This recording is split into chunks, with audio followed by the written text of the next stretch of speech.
ప్రభువైన యేసుక్రీస్తు నామములో అందరికీ వందనాలు. మరి ఈ దినం కూడా మనము బైబిల్ ధ్యానం ప్రకారం మార్కు సువార్త 7వ అధ్యాయంలో నుంచి ఒక భాగం చదువుకుందాము. మార్కు సువార్త 7వ అధ్యాయంలో నుంచి ఒక భాగం 31వ వచనం నుంచి చదువుతాను. ఆయన మరలా తూరు ప్రాంతమును విడిచి సీదోను ద్వారా దెకపొలి ప్రాంతం మీదుగా గలిలయ సముద్రం వద్దకు వచ్చాను. అక్కడ చెవుడుగల నత్తి వారిని ఒకరిని ఆయన వద్దకు తోడుకొని వచ్చి వారి మీద చేయించమని ఆయన వేడుకొని, సమూహంలో ఉండి ఆయన వారిని ఏకాంతంగా తోడుకొని పోయి వారి చెవుల్లో తన వేలు పెట్టి ఉమ్మి వేసి వారి నాలుక ముట్టి ఆకాశము వైపు కనులెత్తి నిట్టూర్పు విడిచి ఎప్పతా అని వాడిని. ఆ మాటకు తెరవబడుమని అర్థం. అంతటా వాని చెవులు తెరవబడును, వారి నరములను సడలి వాడు తేటగా మాట్లాడాను. ఇదంతా చూసినటువంటి సామాన్య జనులందరూ కూడా అక్కడ ఏం చేసినారంటే 37వ వచనం చూస్తున్నాం చూడండి. ఈయన సమస్తమును బాగా చేస్తున్నాడు, చెవిటి వారిని వినట్లుగాను మోగవారిని మాట్లాడినట్లుగాను చేస్తున్నాడని చెప్పుకొని అపరిమితముగా ఆశ్చర్యపడిరి. కాబట్టి దేవుని యొక్క కార్యాలు బట్టి అపరిమితమైన ఆశ్చర్యం కలిగింది యేసుక్రీస్తు చేసినటువంటి మరి చూసినట్లయితే ఒక స్వస్థతను గురించి. అందుకొరకే ఇక్కడ ఏమంటున్నాడంటే మన వాక్య భాగం ఇక్కడ, ఈయన సమస్తమును బాగుగా చేసి ఉన్నాడు, సమస్తమును బాగుగా చేసి ఉంటున్నాడు. ఇక్కడ ఈ చెవుడు మరి చూసినట్టయితే మరి నత్తి కలిగినటువంటి ఒక మనిషిని స్వస్థపరుస్తున్నాడు యేసు ప్రభు. ఇది జనులకు ఆశ్చర్యం అయిపోయింది. కాబట్టి ఆయన ఈ లోకంలో జీవించినప్పుడు మనం బాగా గమనిస్తుంటున్నాము, దేవుని యొక్క కార్యములు, తండ్రి యొక్క కార్యం నేను నెరవేర్చుటకు వచ్చి ఉంటున్నాను అంటున్నాడు.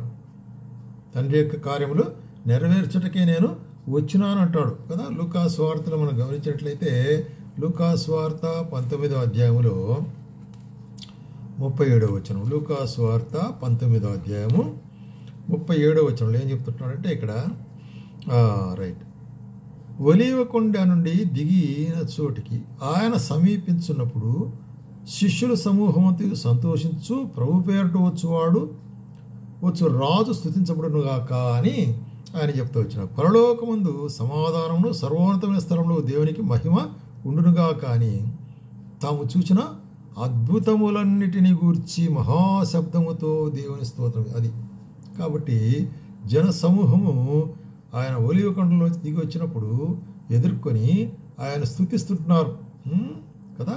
మరి ప్రభు పేరట వచ్చు రాజు స్తుతించబడునుగాక, ఎందుకంటే ఆయనకు మరి పరలోకములో సర్వోన్నతమైన దేవుడు స్థలములో ఆయనకు మహిమ, ఎందుకంటే ఆయన అద్భుతాలు చేసేవాడు. కాబట్టి ఈయన అందరికీ మేలు చేయువాడు అని చెప్పినప్పుడు ఆయన అద్భుతముల ద్వారా అందరికీ మేలు చేసిన వాడుగా మనం చూస్తుంటున్నాం.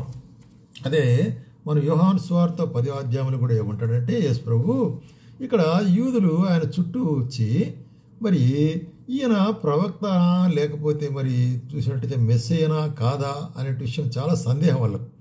అందుకొరకే వాళ్ళు ఏమంటారంటే యూదులు ఆయన చుట్టూ పోగై ఎంతకాలం మమ్మల్ని సందేహపెట్టుదువు, నీవు క్రీస్తు అయితే మాతో స్పష్టముగా చెప్పమన్నాడు. కాబట్టి వాళ్ళు నమ్మలేదు ఈయన క్రీస్తేనా కాదా అనేటువంటి కారణం.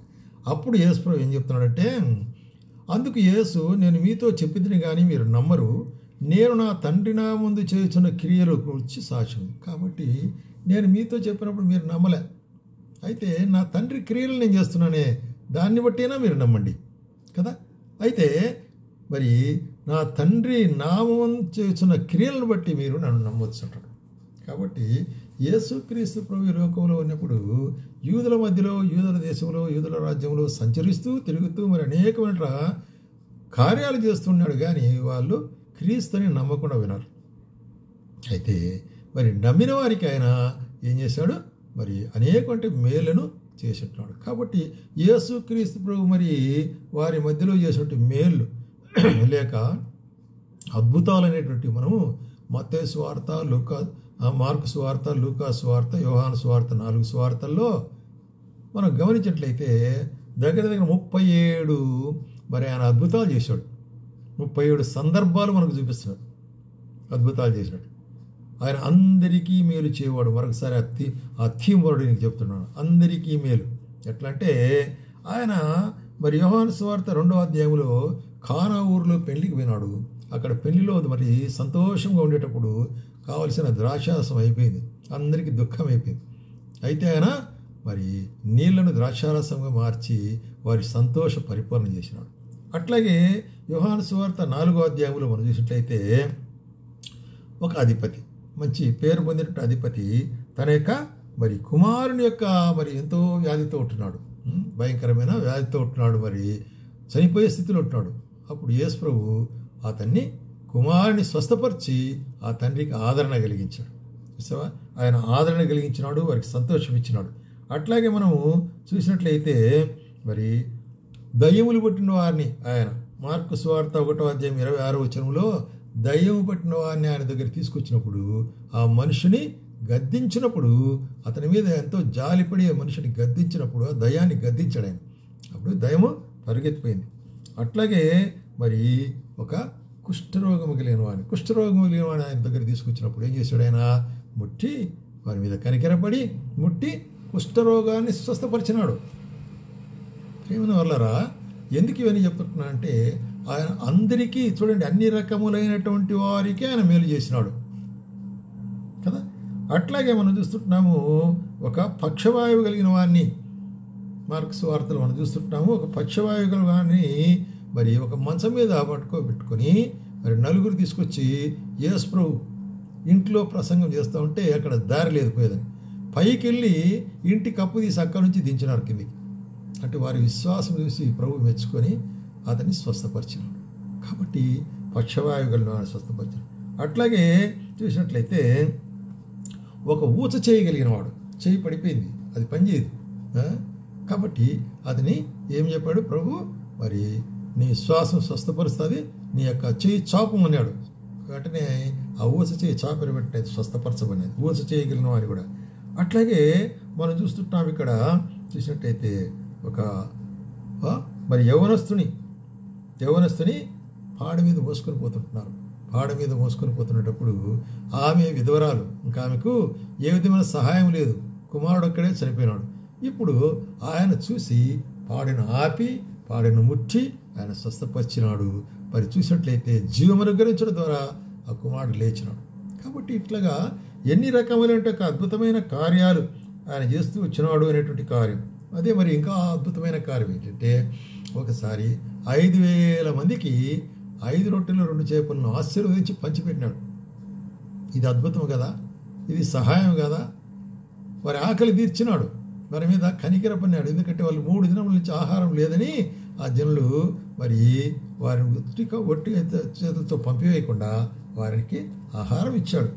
అట్లాగే ఆయన ఏం చేస్తుంటాడంటే మరి ఒక స్త్రీ మీద కనికరపడినాడు. ఆమె 12 సంవత్సరాల నుంచి రక్తస్రావం, 12 సంవత్సరాల నుంచి రక్తస్రావం. ఆమె వెళ్ళని మరి చోటు లేదు, ఆయన చూడని డాక్టర్ లేరు. మనం కలిగినదంతా కూడా నష్టపరుచుకునేది. ఆఖరిగా ఏమైంది? యేసు ప్రభు దగ్గరికి వస్తే ఆయన వస్త్రపుచ్చంకు మాత్రం ముట్టి ఆమె స్వస్థపడి. ఎంత గొప్ప అద్భుతం అండి. కాబట్టి మరి ఈ విధంగా అన్నిటికంటే ప్రాముఖ్యమైంది ఆయన ఈ లోకానికి వచ్చి మనందరి కొరకై మరి పాప పరిహారార్థ బలిగా శిలువలో మరణించాడు. మన పాపముల కొరకై ఆయన శ్రమ పొందినాడు, దూషించబడినాడు, ఆయన బాధ పెట్టబడినాడు, ఆయన కొట్టబడినాడు. ఆ శిలువలో మరి కొట్టబడి తన రక్తమంతా కూడా కార్చి మరణించి భూస్థాపన చేయబడి తిరిగి లేచుంటున్నాడు. తద్వారా ఏమి కలిగించినాడు? ఆయన పాప విముక్తి, నిత్య జీవము అనేటువంటి కార్యాన్ని. కాబట్టి ఇది లోకములో ఉన్న అందరి కొరకే చేసిన మేలు. ఈ గొప్ప మేలు మరి అందరికీ, నీకు నాకు కూడా మరి అనువర్తించేదిగా ఉంటుంది. ఎందుకంటే ఆయన ఎందుకు విశ్వాసం ఉంచే వారందరూ కూడా నిత్య జీవనం పాత్రలుగా అయ్యేటట్టు చేసినాడు. ఇది అన్ని అద్భుతాల కంటే ఇది గొప్ప అద్భుతము, అన్ని మేలుల కంటే ఇది గొప్ప మేలు.